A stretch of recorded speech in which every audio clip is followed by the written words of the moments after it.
सम्पूर्णमा नमस्कार। तपाईहरुलाई स्वागत छ हाम्रो YouTube च्यानलमा। आज हामी लोक सेवा एक्जाम र विभिन्न कम्पिटेटिभ एन्ट्रान्स एक्जामहरुमा सोधिने आईक्यू अन्तर्गतको र्याङ्किङ अर्डर भन्ने च्याप्टर पढिरहेका छौं। र साथीहरु हेरौं त आज र्याङ्किङ अर्डर अन्तर्गत मैले यहाँ केही सब टपिक्सहरु छुट्याएको छु र हामीले यसमा के पढ्छौं भन्दाखेरि सिंगल पर्सन एउटै पर्सनको एउटै मान्छेको चाहिँ कुनै रोमा अर्थात कुनै लाइनमा चाहिँ उसको र्याङ्क कतिौं स्थानमा रहेको छ भन्ने विषयमा पढ्छौं र अर्को दुईटा पर्सनको पोजिसन इन्टरचेन्ज गरिएपछि टोटल नम्बर अफ पिपल कति छन् त्यो रो अथवा त्यो लाइनमा अनि नम्बर अफ पिपल बिट्विन कुनै दुईटा मान्छेको बीचमा कति छन् मेम्बर कति मान्छे छन् भनेर निकाल्छौं र नम्बर अफ मिनिमम पिपल निकाल्छौं र अहिले सम्मको इतिहास हेर्ने हो भने यो 5 वटा टपिक बाहेक केही प्रश्न सोधिएको छैन र तपाईको एक्जाममा सोधिने प्रश्नहरु यहीबाट समेटिने छन् भन्ने आशा राखेको छु र let's start today's topic ranking order. So सबैभन्दा पहिले र्याङ्किङ अर्डर गर्दा हामीले एउटा लाइन ड्र गर्नै पर्ने हुन्छ जहाँ एकातिर लेफ्ट र अर्कातिर राइट सपोज गर्नै पर्ने हुन्छ र हामीले कुनै पनि मेम्बरलाई कहाँनिर टप टु बटम कुनै लाइनमा कुनै रोमा भनिएको छ बेन्च अर्थात जेसुकै भने तापनि हामीले यसमा सपोज गर्नेछौं र पोजिसनलाई यसरी जहाँबाट हुन्छ एरोले सपोज गर्नेछौं। जस्तै कुनै ए भन्ने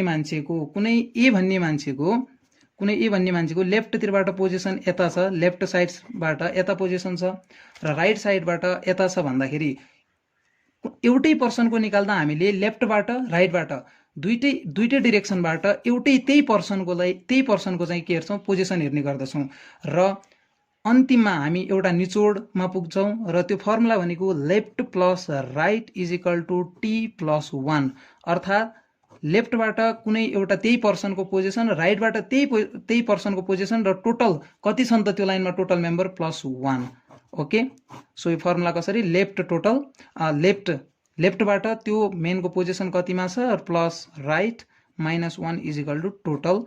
यो एउटा फर्मुला बेस्ड फर्मुला हो, यसै अनुसार हामी गर्नेछौं र अब हामी केही प्रश्नहरु गर्नेछौं र त्यही प्रश्न अनुसारको चाहिँ यही फर्मुलाको प्रयोग गर्नेछौं त्यही फर्मुला। ओके, पहिलो प्रश्न के रहेको छ भन्दा Raman ranks 14th from right in a row of 40 students, what is his position from the left. Okay, पहिला चाहिँ हामीले एउटा लाइन ड्र गर्नुपर्ने हुन्छ, this is left this is right suppose गरौँ।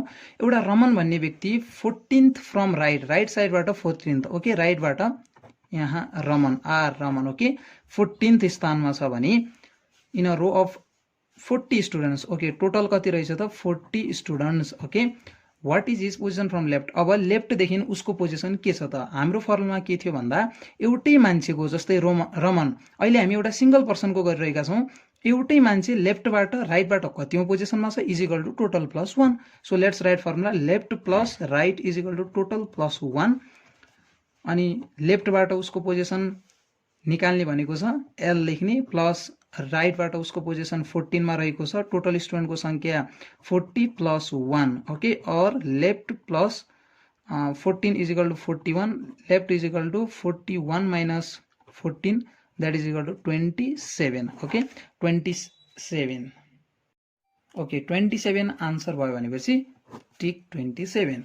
त्यसपछि next question, in a row of people Ram is 7th from the either ends of the row, how many people are there in a row। Okay, यहाँ either ends भनेको छ भनेपछि त्यो राम भन्ने मान्छे दुईटैबाट left अनि राइट डाइरेक्सनबाट दुईटैबाट चाहिँ ठ्याक्कै गरी 7th पोजिसनमा छ रे, लेफ्टबाट पनि राइटबाट पनि। अब त सजिलो भयो, दुईटै गिभन रहेछ। अब हामीलाई के सोधेको छ त how many people are there in a row. Okay, let's use the formula left plus right is equal to total plus 1। Okay, from लेफ्टबाट नि 7 राइटबाट पनि 7 is equal to total plus 1 और 14 minus 1 is equal to total that is total is equal to 13। Answer कति त 13। Okay, कुन answer भयो त अप्सन बी। ओके 13। अब हामी पोजिसन इन्टरचेन्ज सम्बन्धी के भनेको छ भन्दा in a row of boys A who is 10th from the left and B who is 9th from the right. Okay, यहाँसम्म हामी के गरौँ, लेट्स ड्र के भन्न खोजेको छ भन्दा in a row left this right in a row of boys A who is 10th from the left, 10th पोजिसनमा कुन छ, ए छ from left, and 9th b who is 9th from the right, राइटबाट b को position 9th रहेको छ। Now they interchange their position, यिनीहरूले आफ्नो पोजिसन इन्टरचेन्ज गर्छन् भन्नुको मतलब ए चाहिँ यहाँ यो बी को ठाउँमा जान्छ, अबको पोजिसन ए को यता रहनेछ फाइनल पोजिसन, बी चाहिँ यता आउँछ, बी यहाँ हुन्छ। ओके, त्यसपछि के भनेको छ त, they interchange their position and then A becomes 15th from the left. अब ए यो हो, यहाँ पुग्यो, अब लेफ्टैतिरबाट, यो लेफ्ट डिरेक्सन हो नि त, लेफ्टबाट नै अब ए को डिरेक्सन कहाँ छ भनेको छ त, 15th भनेको छ, 15th भनेको छ।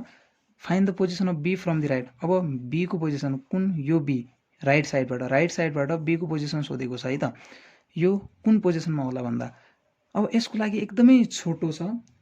धेरै जस्तो हामीले के गर्ने गर्छौँ भन्दा, a position of a initially from left in, okay, plus position of be from that is final from right is equal to position of b that is initially from right plus a's position from final position from left is equal to total plus 1। So यो formula पढेर हामीले put गरेर चाहिँ गर्ने गर्छौँ।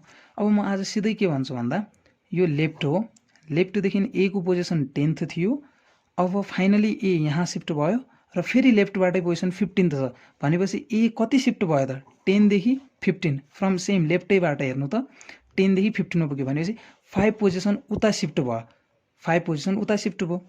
अनि राइटको पनि त त्यही हुने, इन्टरचेन्ज भनेपछि सेम पोजिसन त सिफ्ट हुने हो नि, भन्दा बी राइटबाट कति थियो त 9th पोजिसनमा थियो, अब यहाँ पुग्यो, ए यहाँदेखि 5 सिफ्ट भयो भने बी पनि 5 सिफ्ट भयो होला भनेपछि अगाडि 9th पोजिसनमा थियो भने, अगाडि 9th मा थियो भने 9th देखि कति त फेरि 5 गर्दा 9 + 5 = 14th मा पुगेछ। कतिमा पुगेछ त, 14 मा पुगेछ। सो आन्सर यहाँ छ 14 छ, 14 बी आन्सर हुनेछ, किन 15-16 मिलियन। अर्को के पनि सोधेको छ भने as well as total number of boys, total number of boys कति हुन्छ भन्दाखेरि हामी त्यही आफ्नै फर्मुला जान्छौँ पुरानो, right plus left is equal to total plus 1। र अब तपाईँले टोटल निकाल्नु हुनेछ र के फोकस गर्नुपर्छ भन्दा राइट र लेफ्टबाट पोजिसन राख्दा एउटैको राख्नुपर्छ। ए तपाईँले ए को मात्रै राख्नुहुन्छ भने ए को राइटदेखि ए को लेफ्टदेखि is equal to total plus 1, अनि यदि बी को राख्नुहुन्छ भने बी को राइटदेखि बीकै लेफ्टदेखि है, ए को लेफ्टदेखि गर्ने होइन। ओके, यो तपाईँले टोटल निकाल्नु हुनेछ, you can use the formula. So now next क्वेसनमा जान्छौँ अब हामी। नेक्स्ट क्वेसनले के भन्छ त, A, B and C are in a row where there are 5 people in front of A and 8 people between A and B, 15 between B and C, and 3 people behind C. Then what is the total number of people? 31, 32, 33, 34. So let's draw.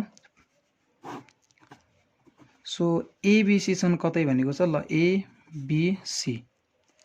So A, B, C in there where there are 5 people in front of, अब in front of A को अगाडि कति people छन्, 5 people छन् रे in front of a, and 8 people between a र b को बिचमा 8 वटा छन्, यहाँ 8 वटा, यतिमा कति छन् त 8 वटा छन्, 8 वटा छन्। And 15 between B and C, B र सी को, यो बी र सी को बिचमा कति छन् त 15 छन् भनेको छ। And 3 people behind C, 3 people behind C, C को पछाडि 3 पिपल छन्।